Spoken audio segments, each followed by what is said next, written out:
আসসালামু আলাইকুম। সংবাদে আপনাদের সবাইকে স্বাগত জানাচ্ছি। আমি ফিরোজ তোহা। শুরুতেই আরবে কেবলস সংবাদ শিরোনাম। বাংলাদেশের সর্বশেষ গুরুত্বপূর্ণ আপডেট সংবাদ আপনাকে স্বাগত। শুরুতেই সংবাদ শিরোনাম, পরে বিস্তারিত। শুরুতেই জানিয়ে দিব, ভারত ছাড়ছেন শেখ হাসিনা। বাংলাদেশ থেকে পালিয়ে ভারতে অবস্থান করছেন সাবেক প্রধানমন্ত্রী শেখ হাসিনা। ভারতের দিল্লির কাছে গাজিয়াবাদে তিনি অবস্থান করছেন। যুক্তরাষ্ট্র জানতে চেয়েছে হাসিনা এখনও কেন ভারতে অবস্থান করছে। জবাবে নরেন্দ্র মোদী বলেছে খুব শীঘ্রই সে ভারত ছেড়ে চলে যাবে। সে মধ্যপ্রাচ্যের কোনো এক দেশে আশ্রয়ের খোঁজ করছে। এরপর জানিয়ে দিব, ভারত হয়ে আসবে নেপালের বিদ্যুৎ, ত্রিপক্ষীয় চুক্তি সই। নেপাল থেকে ভারতের ভেতর দিয়ে 40 মেগাওয়াট জলবিদ্যুৎ আমদানি করতে একটি ত্রিপক্ষীয় চুক্তি সই করেছে বাংলাদেশ। চুক্তি অনুযায়ী নেপাল প্রতি বছর 15 জুন থেকে 15 নভেম্বর পর্যন্ত 5 মাস ভারতের ভেতর দিয়ে সঞ্চালন লাইন দিয়ে বাংলাদেশে এই বিদ্যুৎ রপ্তানি করবে। জানাবো, সংক্ষিপ্ত সফরে আজ ঢাকায় আসছেন মালয়েশিয়ার প্রধানমন্ত্রী। সংক্ষিপ্ত সফরে আজ শুক্রবার 4 অক্টোবর ইসলামাবাদ হয়ে ঢাকায় আসছেন মালয়েশিয়ার প্রধানমন্ত্রী আনোয়ার ইব্রাহিম। প্রায় 11 বছর পর মালয়েশিয়ার কোনো প্রধানমন্ত্রী বাংলাদেশ সফর করতে যাচ্ছেন। তার সফরে রাজনীতি, অর্থনীতি, শ্রমবাজার ইস্যু গুরুত্ব পাবে বলে জানা গেছে। এদিকে বিএনপির সঙ্গে অন্তর্বর্তীকালীন সরকারের সংলাপ হবে আগামীকাল শনিবার দুপুর 2:30টার দিকে বিএনপির সঙ্গে অন্তর্বর্তীকালীন সরকার এর প্রধান প্রফেসর ডক্টর মোহাম্মদ ইউনূসের সাক্ষাৎ হওয়ার কথা রয়েছে। জানাবো, অন্তর্বর্তীকালীন সরকারকে অবৈধ দাবি করেছে আওয়ামী লীগ। অন্তর্বর্তীকালীন সরকারের প্রধান উপদেষ্টা ডক্টর মোহাম্মদ ইউনূসের সরকারকে অবৈধ সরকার বলে আখ্যায়িত করেছে আওয়ামী লীগ। আজ আওয়ামী লীগের ভেরিফাইড ফেসবুক পেজে দেশের সামগ্রিক পরিস্থিতি নিয়ে বিবৃতিতে এই দাবি করেছে দলটি। এবং সর্বশেষ জানিয়ে দিব, 17 সৈন্য নিহত, অবিশ্বাস্য কঠিন পরিস্থিতিতে দখলদার ইসরায়েলি বাহিনী।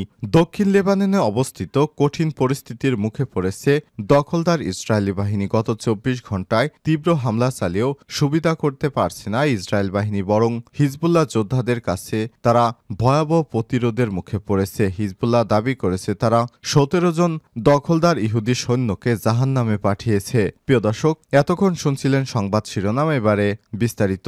তবে তার আগে বন্ধুরা, অনুরোধ থাকবে সংবাদটিতে একটি লাইক দিন। এই চ্যানেলে আপনি নতুন হয়ে থাকলে আমাদের সংবাদটি দেখতে দেখতে চ্যানেলটি সাবস্ক্রাইব করে রাখুন, যাতে করে বন্ধুরা আমাদের পরবর্তী লেটেস্ট আপডেট সংবাদগুলো সবার আগে আপনার কাছে পৌঁছে যায়। এবারে বিস্তারিত। ভারত ছাড়ছেন শেখ হাসিনা। ছাত্র জনতার তুমুল আন্দোলনের মুখে প্রধানমন্ত্রীর পদ থেকে ক্ষমতাচ্যুত শেখ হাসিনা সেদিনই সামরিক হেলিকপ্টারে করে ভারতে পালাতে বাধ্য হন তিনি। এরপর থেকেই ভারতে অবস্থান করছেন সাবেক এই প্রধানমন্ত্রী হাসিনা। তবে দেশ ছেড়ে পালিয়ে যাওয়া সাবেক প্রধানমন্ত্রী শেখ হাসিনার পরবর্তী গন্তব্য কোথায়, এ নিয়ে কৌতূহল এবং গুঞ্জন তো আছেই। সর্বশেষ মার্কিন যুক্তরাষ্ট্র ভারতের কাছে জানতে চেয়েছে শেখ হাসিনা কিভাবে, কোন ব্যবস্থায় দিল্লিতে অবস্থান করছেন।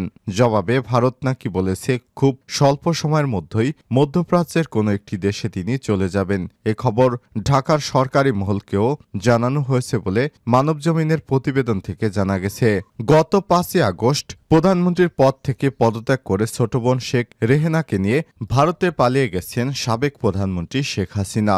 বাংলাদেশের সামরিক বাহিনীর একটি বিমানে করে তিনি দিল্লির কাছে গাজিয়াবাদ হিন্দন বিমানবন্দর সামরিক ঘাঁটিতে অবতরণ করেন। এরপর থেকে তিনি কোথায় আছেন তার প্রকাশ করা হয়নি। শেখ হাসিনার সঙ্গে থাকা কূটনৈতিক পাসপোর্ট অর্থাৎ লাল পাসপোর্ট বাতিল করে দিয়েছে সরকার। এ ধরনের পাসপোর্টধারীরা ভিসা ছাড়া ভারতে 45 দিন বৈধভাবে থাকতে পারবেন। ইতিমধ্যেই ভারতে শেখ হাসিনা প্রায় 2 মাস ধরে অবস্থান করছেন। কূটনৈতিক পাসপোর্ট তার বৈধভাবে অবস্থানের মেয়াদও শেষ হয়ে গেছে। এখন তিনি কোন স্ট্যাটাসে দেশটিতে অবস্থান করছেন তা পরিষ্কার নয়। ভারতের পক্ষ থেকেও বিষয়টি খোলাসা করা হয়নি।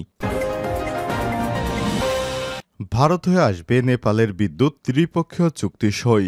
নেপাল থেকে ভারতের ভেতর দিয়ে 40 মেগাওয়াট জলবিদ্যুৎ আমদানি করতে একটি ত্রিপক্ষীয় চুক্তি সই করেছে বাংলাদেশ। চুক্তি অনুযায়ী নেপাল প্রতি বছর 15 জুন থেকে 15 নভেম্বর পর্যন্ত 5 মাস ভারতের ভেতর দিয়ে সঞ্চালন লাইন দিয়ে বাংলাদেশে বিদ্যুৎ রপ্তানি করবে।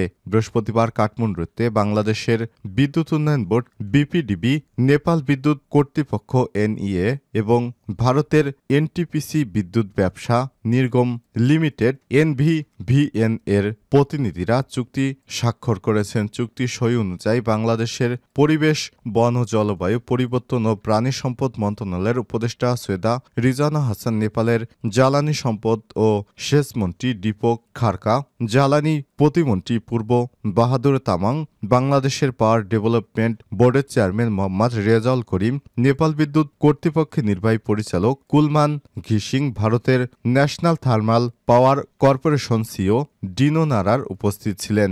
এছাড়াও বাংলাদেশে পানি সম্পদ সচিব নাজমুল হাসান এবং বাংলাদেশে নিযুক্ত নেপালের রাষ্ট্রদূত ঘনশ্যাম ভান্ডারেও উপস্থিত ছিলেন। চুক্তি অনুযায়ী ভারতের 400 কেবি ধলকেবার মুজাফফরপুর আন্তঃসীমান্ত ট্রান্সমিশন লাইনের মাধ্যমে নেপাল এই বিদ্যুৎ সরবরাহ করবে। ভারত প্রচলিত লাইনের মাধ্যমে তা বাংলাদেশে পাঠাবে। প্রতি ইউনিট বিদ্যুতের দাম নির্ধারণ করা হয়েছে 6.4 সেন্ট, যা বাংলাদেশি মুদ্রায় প্রায় 7.5 টাকা। চুক্তির বিষয়ে সৈয়দা রিজওয়ানা হাসান বলেন, এই চুক্তি আঞ্চলিক জ্বালানি বাণিজ্য সম্প্রসারণে একটি গুরুত্বপূর্ণ পদক্ষেপ। এটি শুধু তাৎক্ষণিক বিদ্যুৎ চাহিদা পূরণের বিষয় নয়, বরং বাংলাদেশগুলোর দীর্ঘমেয়াদী এবং পরিবেশ বান্ধব জ্বালানি নিরাপত্তা নিশ্চিত করার প্রক্রিয়াও। এই ঐতিহাসিক বিদ্যুৎ চুক্তি সয়ে সাক্ষী হতে পারে পরিবেশ উপদেষ্টা 2 দিনের সফরে নেপালে অবস্থান করছেন। চুক্তির আগে নেপালের প্রধানমন্ত্রী কেপি শর্মা গুলির সঙ্গে সিংহ দরবারে সাক্ষাৎ করেছেন পরিবেশ উপদেষ্টা সৈয়দা রিজওয়ানা হাসান। দ্বিপক্ষীয় সংশ্লিষ্ট বিষয় নিয়ে আলোচনা করেন তারা। সংক্ষিপ্ত সফরে আজ ঢাকায় আসছেন মালয়েশিয়ার প্রধানমন্ত্রী। সংক্ষিপ্ত সফরে আজ শুক্রবার 4 অক্টোবর ইসলামাবাদ হয়ে ঢাকায় আসছেন মালয়েশিয়ার প্রধানমন্ত্রী আনোয়ার ইব্রাহিম। প্রায় 11 বছর পর মালয়েশিয়ায় কোনো প্রধানমন্ত্রীর বাংলাদেশ সফর হতে যাচ্ছে এটি। তার সফরে রাজনীতি, অর্থনীতি ও শ্রমবাজার ইস্যু গুরুত্ব পাবে বলে জানা গেছে। ঢাকার পররাষ্ট্র মন্ত্রণালয়ের কর্মকর্তারা বলছেন, অন্তর্বর্তীকালীন সরকারের প্রধান উপদেষ্টা নোবেল বিজয়ী অর্থনীতিবিদ ডক্টর মোহাম্মদ ইউনূসের আমন্ত্রণে ঢাকায় আসছেন আনোয়ার ইব্রাহিম। তিনি 2.5 থেকে 3 ঘণ্টা ঢাকায় অবস্থান করবেন। সংক্ষিপ্ত সফর হলেও তার সফর গুরুত্বপূর্ণ সব উপাদান থাকবে। পররাষ্ট্র মন্ত্রণালয়ের তথ্য বলছে, শুক্রবার দুপুরের পর বিশাল এক বহর নিয়ে ঢাকা আসবেন মালয়েশিয়ার প্রধানমন্ত্রী, যেখানে 58 সদস্যের একটি প্রতিনিধি দল থাকবে। অন্তর্বর্তীকালীন সরকারের প্রধান উপদেষ্টার সঙ্গে দ্বিপক্ষীয় বৈঠকে বসবেন তিনি। 2 শীর্ষ নেতার বৈঠকের পর যৌথ প্রেস কনফারেন্স হবে। এছাড়াও আনোয়ার ইব্রাহিম বাংলাদেশের রাষ্ট্রপতি মোহাম্মদ শাহাবুদ্দিনের সঙ্গেও সৌজন্য সাক্ষাৎ করবেন। বিকেলে তিনি ঢাকা ছেড়ে যাবেন। বিএনপির সঙ্গে অন্তর্বর্তীকালীন সরকারের সংলাপ হবে আগামীকাল শনিবার দুপুর 2:30টায় বিএনপির সঙ্গে অন্তর্বর্তীকালীন সরকারের সংলাপ অনুষ্ঠিত হবে। গতকাল বৃহস্পতিবার সন্ধ্যায় উপদেষ্টা পরিষদের বৈঠকে পরবর্তী ফরেন সার্ভিস একাডেমিতে এক সংবাদ সম্মেলনে প্রধান উপদেষ্টার প্রেস সচিব শফিকুল আলম এসব তথ্য জানান। দেশের প্রধান রাজনৈতিক দলের সঙ্গে অন্তর্বর্তীকালীন সরকারের সংলাপের প্রথম দিন বিএনপির সঙ্গে সংলাপ হবে বলে জানিয়েছেন তিনি বলেন, অন্য রাজনৈতিক দলগুলোর সঙ্গে সংলাপ হবে। এরই মধ্যে অন্তর্বর্তীকালীন সরকার 6টি কমিশনের মধ্যে 5টি চূড়ান্ত করেছে এবং যে কোনো সময় সেটি ঘোষণা করা হবে। একটি কমিশন এখনও চূড়ান্ত হয়নি, কারণ কয়েকজন সদস্য এখনও সম্মতি জানায়নি। এদিকে পররাষ্ট্র মন্ত্রণালয় বিভিন্ন দেশ থেকে 6 রাষ্ট্রদূতকে প্রত্যাহার করেছে বলেও উল্লেখ করেন প্রেস সচিব শফিকুল আলম। এর মধ্যে 2 জন হাইকমিশনার 4 জন রাষ্ট্রদূতকে বাংলাদেশে ফেরত আসতে বলা হয়েছে। তারা আগামী ডিসেম্বরে অবসরে যাবেন।